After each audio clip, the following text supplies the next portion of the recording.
మూడో విడత పంచాయతీ ఎన్నికల్లో కాంగ్రెస్ పార్టీ హవా కొనసాగుతోంది. ఇక ఉమ్మడి నిజామాబాద్, కరీంనగర్ జిల్లాలకు సంబంధించి మా ప్రతినిధులు శ్రీపతి, శ్రీనివాస్ సిద్ధంగా ఉన్నారు. ముందుగా శ్రీపతి, ఉమ్మడి నిజామాబాద్ జిల్లాలో కౌంటింగ్ ఎలా కొనసాగుతోంది, పూర్తి వివరాలు చెప్పండి.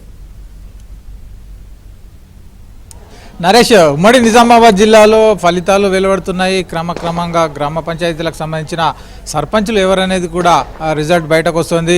ఇప్పటి వరకు అందిన సమాచారం ప్రకారం మాత్రం ఇటు నిజామాబాద్ జిల్లాలో అలాగే కామారెడ్డి జిల్లాలో కాంగ్రెస్ మద్దతుదారులే ఎక్కువ మొత్తంలో విజయం సాధిస్తున్నారు. అలాగే బీఆర్ఎస్కు సంబంధించిన ప్రతినిధులు కొన్ని చోట్ల విజయం సాధిస్తున్నారు. అంటే ప్రధానంగా ఇటు కాంగ్రెస్ అలాగే బీఆర్ఎస్ మద్దతుదారుల మధ్య ప్రధాన పోటీ కొనసాగినట్లుగా ఇప్పుడు వస్తున్న ఫలితాలను బట్టి తెలుస్తోంది.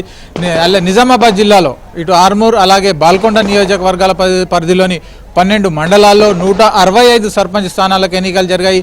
ఇప్పటి వరకు 75 స్థానాలకు సంబంధించిన ఫలితాలు వెలువడ్డాయి. ఇవన్నీ కూడా చిన్న గ్రామ పంచాయతీలుగా ఉన్నాయి. ఏదైతే కొత్తగా ఏర్పడ్డ గ్రామ పంచాయతీలు కావచ్చు, అలాగే తక్కువ ఓటర్లు అంటే 300 నుంచి 500 మొదలు ఓటర్లు ఉన్న గ్రామ పంచాయతీలు కావచ్చు, ఇలాంటివన్నిటికి సంబంధించి ఫలితాలు వెలువడ్డాయి.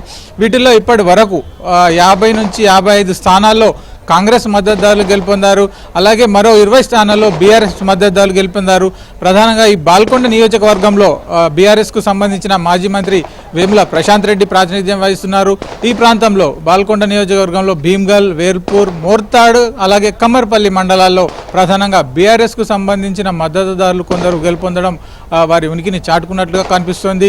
అలాగే ఆర్మూర్ ప్రాంతంలో ఆర్మూరు, నందిపేట, ప్రధానంగా నందిపేట మండల కేంద్రంతో పాటు నందిపేట ప్రాంతంలో కూడా కాంగ్రెస్ మద్దతుదారులు ఎక్కువ మొత్తంలో విజయం సాధిస్తున్నారు. ఈ ప్రాంతం అంతా కూడా ఇటు ఆర్మూరు నియోజకవర్గంలో బీజేపీకి సంబంధించిన ఎమ్మెల్యే రాకేష్ రెడ్డి ప్రాతినిధ్యం వహిస్తున్నారు. అలాగే బాల్కొండలో బీఆర్ఎస్కు సంబంధించిన ప్రశాంత్ రెడ్డి ఉన్నారు. వీరిద్దరు విపక్షాలకు సంబంధించిన నాయకులు కావడంతో కాంగ్రెస్ పార్టీ మద్దతుదారుల ఫలితాలు ఎలా ఉంటాయనే ఒక ఉత్కంఠ కొనసాగింది. దాని నేపథ్యంలోనే కాంగ్రెస్ మద్దతుదారులు విజయం సాధించడంతో జిల్లాకు సంబంధించిన కాంగ్రెస్ నాయకులంతా కూడా ఊపిరి పీల్చుకుంటున్నారు.